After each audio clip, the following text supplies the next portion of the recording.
Hi, my friend. It is May 27th. I'm Pat Sloan, and I am here for our Magical Quilty Challenge.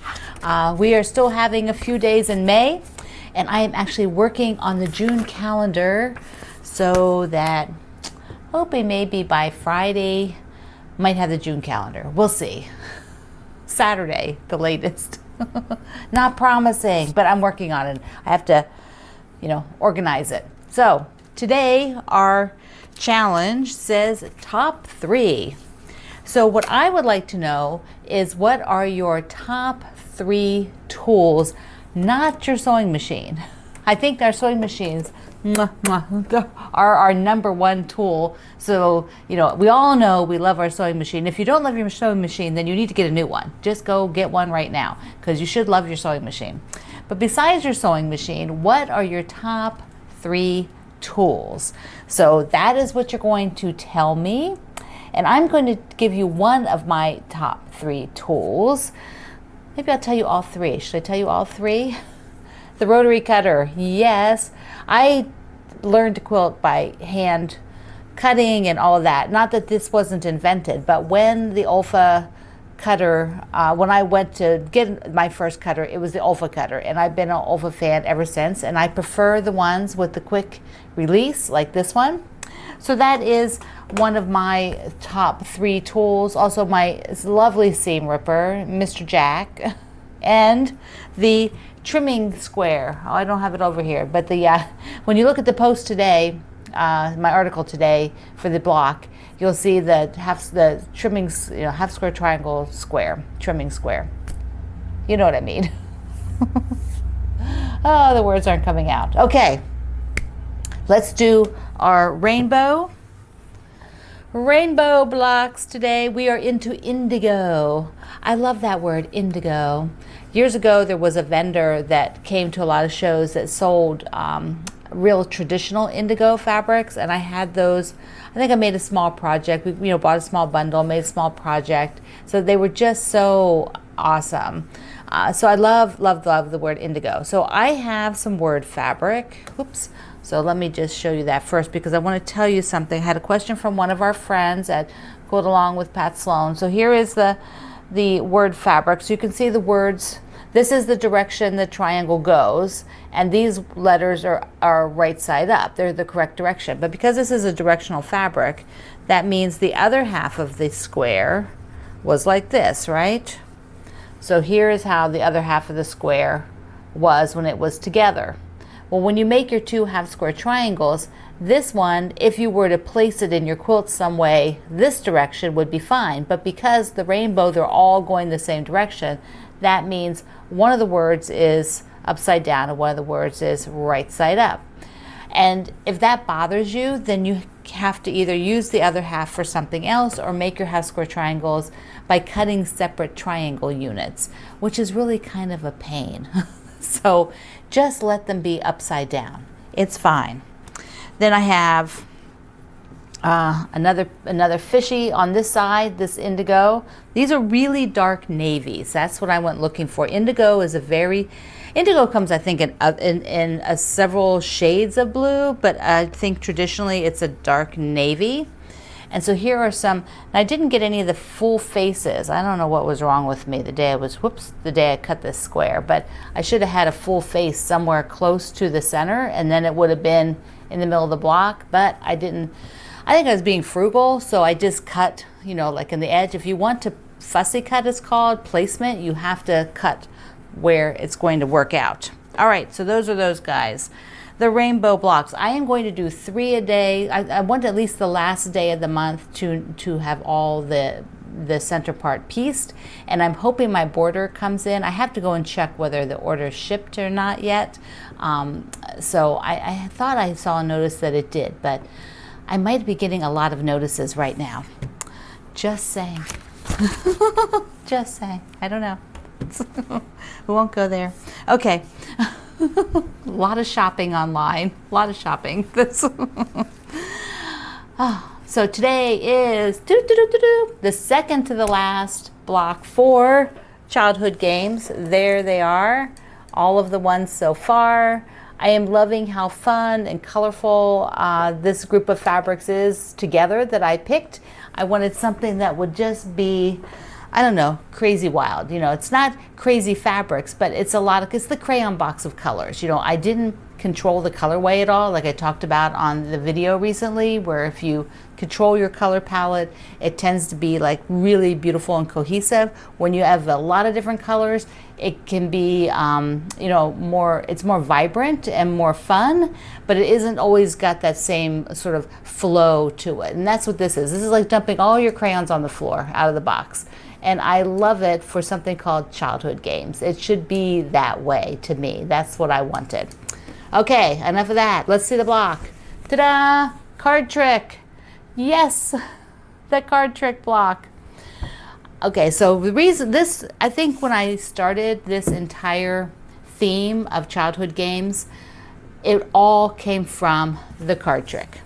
Because as a kid, we had a babysitter that I was kind of older, but I had a little brother, 12 years younger than me. So we had to have a sitter when my parents went away, and we lived in Europe, and they were going away a lot because they didn't know how long they lived there. So they would go do trips, but three of us wouldn't go on a lot of the adult type trips. You know, they would do things that weren't really for three little kids, especially a baby.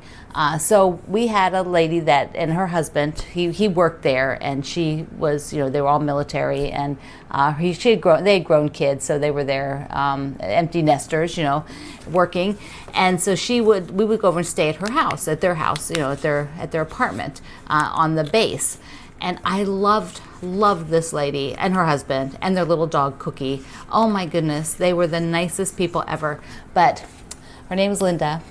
She taught me to play cards. That was who taught me to play cards. She actually taught me to play solitaire.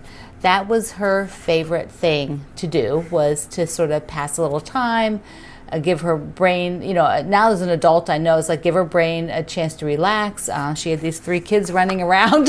So she probably was like, I just need a break. I'm going to do a couple hands of solitaire and get reset. So this deck has been in, here, come down. Yes, my favorite thing to do is shuffle. Yeah, I haven't been doing that for a long time. But this deck is one I've had since elementary school. So it's pretty crazy, huh? I just told my mom that, and she just couldn't believe it. She was like, really? You've had it that long? You kept it? And I'm like, uh-huh, I do. I do. This poor little box, though, I'm trying to be very careful. So it's funny because nobody mentioned these cards have been in all the pictures for childhood games. And so I'm thinking some of you must have wondered, why did I put a card deck in there? So card tricks. There's a couple of tips. They're on the post today, which is linked under the video here. It's a link to my Quilt Along website. I love to make quilts, where we have the block today. And I have a bunch of tips. You can also find the same kind of tips with more pictures in my triangle book. So I'll link you that too. But I want to show you a little bit about trimming. Because to be successful, this block has a little bit more pieces. It has a few things that you need to be aware of. You know, so it's a teeny bit more than all the other blocks in here, but so worth it to add to it for me anyway. I hope you like it too. So first of all, you're going to be using, now you can start your fabric ahead of time. I didn't, because these pieces are pretty big, and so I didn't really worry about that. But the card trick block is having your pieces set like this. And when you're sewing, so this is basically the center unit. This would be the center unit of the block. So there are 4 triangles, which are cut from one big square, which you'll see all in the pattern. But I have a tip for you. When you're sewing this unit, our impulse is to fold this over, right? And then feed this tip through the machine. And then fold this and then chain feed the bottom half, right? So that when you would flip it over, you know, then you would press, and then these guys would come, you know, here, and you would sew it. But what I like to do is, whenever possible, like for this top piece, I would, instead of sewing it from the point, I would sew it from the non-point, the side that does not have the point, because I find that I will sew as little as possible point in. Whenever I can, I will take a non-point side, because this can get sucked into your feed dogs, and so that's really a mess if it does that. Even if you do a starter strip, it can still get sucked in. So that is my tip for this part. And now I have one of these sewn right here, and I'm going to show you trimming it. There's also photos to show you this, but I want to show you it in person, and I'm going to try to do it upside down so that you can see it a little better. Let me just roll in here a little closer. Now also, I am using these ruler stickers. So the ruler sticker is on here because this Olfa ruler I want to mark, so I'm totally sure exactly where I am at all times, is the 4.5. This is a 4.5 inch block. It's called a quarter square triangle block, and I want to be sure that I don't shift away. Even if I had a different ruler that it was more obvious, I'd still put a sticker, because with this block I just want to be sure I don't run off, you know, like get off the line and get on a different line. So they come in different colors, whatever, you know, works. There's green stickers, pink, and there's a blue under there. So they're worth getting. Okay, so when you do this, let me see if I can really get you in here, because one of the things you need is you have to do this with a square. I mean, I guess you can do it with something else, but why? I mean, this is so much easier. So a lot of people will just take, let me see, how are you reading it? I'm trying to do this upside down. Okay, here we go. Sorry about that. Okay, here we go. Sometimes people will take it like this. They'll take that 4.5 and go right to the corner and then just trim, which is going to cause you all kinds of problems, even if you lined up this line, because first of all, you want to line up that line right along the seam. The diagonal line of the ruler goes right on the seam.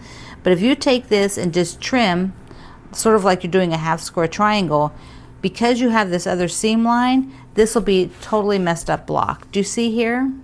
This is not going to be in the corner. That intersection needs to be in the corner of the block when you're done. That will be the corner down here of the block, down at the navy, not up where that intersection is. So how do you fix that? What you do is you shift your ruler line, you shift until you see that intersection there, right where the 4.5 is on the seam. And up here, this intersection of 4.5 is right at the corner. So when those are done, you're going to trim two sides, and then you'll rotate it and trim the other two sides. So that is what I have in photo step outs on the website. Yes. So on my website, link below, you can see that trimmed, and I show you the steps, and I trim it and turn it. So yeah. So I hope you enjoy making the card trick. I know people will make lots of these. Some people will make whole quilts of the card trick, but I think they're perfect for a sampler or like just a 4-block quilt, because then you're just having to do one. One is good sometimes. Okay, we are heading out, aren't we, today to make a card trick block. You're making it at home. Yep, there we go. So thank you for being here. Thank you, folks. I love you, and I'm so happy that you have been sewing along with me, and I'm just so grateful for all of that support you give me. I'll see you online. Quilt along with Pat Sloan. Have a great day. I love you. Mwah. Bye-bye.